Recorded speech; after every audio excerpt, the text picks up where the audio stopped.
మా పాటకి ఇంతగానం రెస్పాన్స్ వస్తుందని అస్సలు అనుకోలేను. థ్యాంక్ యూ సో మచ్ అందరికీ. థ్యాంక్స్ అనే మాట చాలా చిన్నది. మేము ఎప్పటి నుంచో కోరుకుంటున్న ఒక కోరిక నెరవేరిందని చెప్పినాం కదా, అది పాటనే అనమాట. ఎప్పటి నుంచో పాట తీయాలనుకుంటున్నాం, ఫైనల్లీ పాట తీసేసినాం. నిన్న ప్రోమో కూడా రిలీజ్ అయిపోయింది.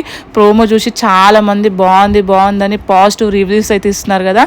మీరు చూసింది ప్రోమోలో జస్ట్ ఒక 10% మాత్రమే, ఇంకా 90% చూడాల్సింది ఫుల్ సాంగ్లో అయితే ఉంది. అది కూడా ఒక 1 వీక్లో అయితే రిలీజ్ చేస్తాం. అప్పటి వరకు అయితే వెయిట్ చేయండి. ఇంకా ఎవరైతే ప్రోమో చూడలేరో వాళ్ళు ఒక్కసారి నా యూట్యూబ్ ఛానల్లో చెక్ చేయండి. పాట ఎట్లా అనిపించిందో కింద అయితే కామెంట్ చేయండి. ఇంకా 3 days నుంచి నాకు నాన్ స్టాప్ విషెస్ చెప్తూనే ఉన్నారు. అందరికీ పేరున థ్యాంక్ యూ సో మచ్. ఇంతగానం నన్ను ఆదరిస్తున్నారు, విషెస్ చెప్తూనే ఉన్నారు. ఇంట్లో వాళ్ళకన్నా ఇట్లా చెప్తారో లేరో కానీ నాకైతే అంతగానం చెప్తున్నారు. ప్రతి ఒక్కరికి థ్యాంక్ యూ సో మచ్.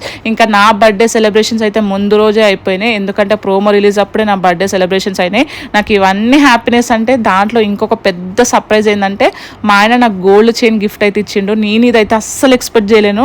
నేనే చాలా హ్యాపీగా ఉన్నాను, ఎందుకంటే నా బర్త్డేకి ముందు రోజే ప్రోమో రిలీజ్ అయింది. అందులోనూ ఇంట్లోనే బర్త్డే సెలబ్రేషన్ చేస్తున్నారు, అందరు ముంగట చేసుకుండడం నాకు చాలా హ్యాపీగా అనిపించింది. అంటే ఇంకా ఈ సర్ప్రైజ్ అయితే అస్సలు ఎక్స్పెక్ట్ చేయలేను. ఇది సడన్ సర్ప్రైజ్ ఇచ్చేసిండు మా ఆయన అనమాట. చూసి నేను షాక్ అయినా. ఈసారి నా బర్త్డే ఇట్లా అవుతుందని అస్సలు ఎక్స్పెక్ట్ చేయలేను, కానీ మస్త్ అంటే మస్త్ అని హ్యాపీగా ఫీల్ అయినాను. Thank you so much for watching guys. Bye bye.